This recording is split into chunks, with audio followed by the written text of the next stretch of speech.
Hello BookTube, hello Tudorverse, and welcome back to Tudortember and this crazy twice-a-week whirlwind posting. The topic for today is Tudor nonfiction. I had a few requests for this, and I had a blast putting it together.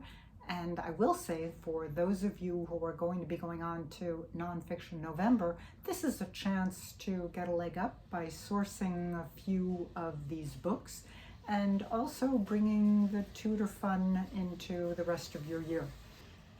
My first recommendation is Alison Weir. I will confess I don't really love her fiction, but I do really love her nonfiction. Her nonfiction actually reads somewhat like fiction in that she goes into a lot of the details about what people were wearing, what the castles looked like. It's absolutely wonderful, engaging, very enjoyable.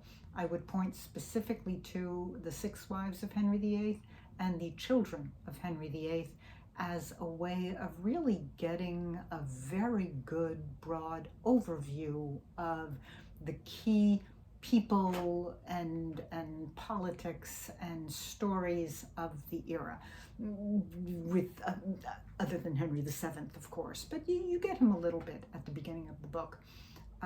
While you're on that broad view, you could also read Wood, Smoke and Sage by Amy License. It is intended to be a sensory travel through Tudor England and to try to see what everybody would have experienced. You're still going to get a lot of the royalty side and the court side. That's inevitable because that's what we have most of the documentation about, but she really does try to give a broader view of England during the era. If you want to get more specific, I would suggest Eric Ives, The Life and Death of Anne Boleyn. Anne Boleyn has been the gateway to the Tudorverse for a very long time, and Eric Ives, this biography has been the seminal text for the last 30 years. It was brilliant and really acclaimed when it first came out, and it's never really lost much of that shine. It's still absolutely wonderful. But don't just stop with Anne Boleyn. Elizabeth has also been a gateway to the Tudorverse for a very long time. John Guy does an amazing job with her. He's also written a biography about Mary Queen of Scots, and both of those are absolutely amazing. David Loades, David Starkey, the two Davids, basically they focus more on the men, on Henry, the Cecils, but all of their stuff is absolutely wonderfully readable and brilliantly done.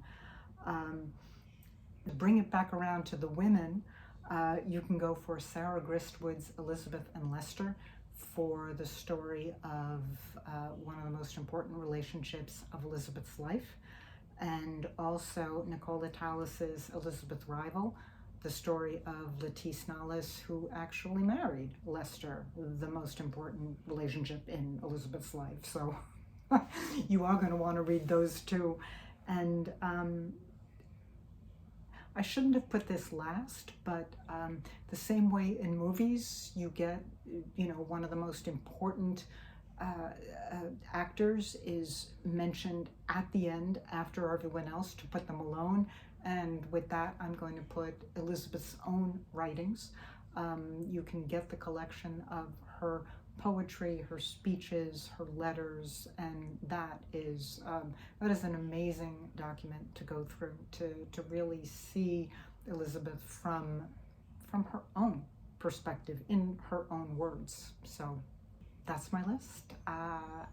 If you've read any of them, let me know, and I hope you enjoy. Thanks.